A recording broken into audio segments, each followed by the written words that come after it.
நம் ஆண்டவர் இயேசு கிறிஸ்துவின் நாமத்தினால் மகிழ்ச்சியும் சமாதானமும் நம் அனைவரோடும் இருப்பதாக. செப்பனியா 3:14-15 மேலும் 19-20 முடிய. மகளே சீயோன், மகிழ்ச்சியால் ஆர்ப்பரி, இஸ்ரேலே ஆரவாரம் செய். மகளே எருசலேம், உன் முழு உள்ளத்தோடு அகமகிழ்ந்து அக்களி. ஆண்டவர் உன் தண்டனை தீர்ப்பை தள்ளிவிட்டார், உன் பகைவர்களை அப்புறப்படுத்தினார். இஸ்ரேலின் அரசராகிய ஆண்டவர் உன் நடுவில் இருக்கின்றார்.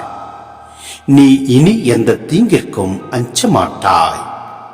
இதோ உன்னை ஒடுக்கியவர்களை அந்நாளில் நான் தண்டிப்பேன். கால் ஊனமற்றவர்களை காப்பாற்றுவேன். ஒதுக்கப்பட்டவர்களை ஒன்று சேர்ப்பேன். அவமானமுற்ற அவர்களை உலகெங்கும் பெயரும் புகழும் பெற செய்வேன். அக்காலத்தில் உங்களை ஒன்றாய் கூட்டி சேர்த்து உங்கள் தாய்நாட்டுக்கு அழைத்து வருவேன். உங்கள் கண் முன்பாகவே உங்களை முன்னைய நன்னிலைக்கு உயர்த்தி உலகின் எல்லா மக்களிடையேயும் நீங்கள் பெயரும் புகழும் பெறுமாறு செய்வேன் என்கிறார் ஆண்டவர். சிந்தனை: இந்த இறைவாக்கானது கடவுளின் மன்னிப்பு, பாதுகாப்பு மற்றும் அவரது பிரசன்னம் நமக்கு தரும் மாபெரும் அமைதியை எடுத்துரைக்கிறது.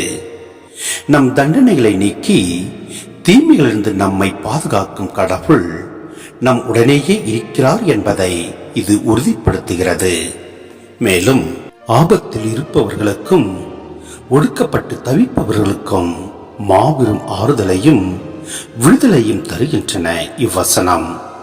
கடவுள் உங்களை அவமானப்படுத்தியவர்களை தண்டித்து உங்கள் பலவீனங்களை மாற்றி உலகெங்கும் புகழடைய செய்வார் என்ற அசைக்க முடியாத நம்பிக்கையை இந்த வசனம் நமக்கு அளிக்கின்றது. மேலும் கடவுள் தமது மக்களுக்கு அளித்த மீட்டெடுப்பு மற்றும் ஆறுதலின் வாக்குறுதியை பிரதிபலிக்கிறது. அவர்கள் இழந்த சிறப்பை மீட்டெடுத்து உலக மக்கள் அனைவரின் முன்பாகவும் அவர்களை புகழடைய செய்வார் என்ற இறைவனின் பேரன்பையும் நம்பிக்கையும் இது எடுத்து காட்டுகிறது. எனவே நம் ஆண்டவரை முழு நம்பிக்கையோடு ஏற்று மகிழ்ச்சியால் ஆர்ப்பரிப்போம். நம் முழு உள்ளத்தோடு அகமகிழ்ந்து அக்களிப்போம். எல்லாமல்ல இறைவன் நம்மை நிறைவாய் ஆசீர்வதிப்பார். ஆமேன்.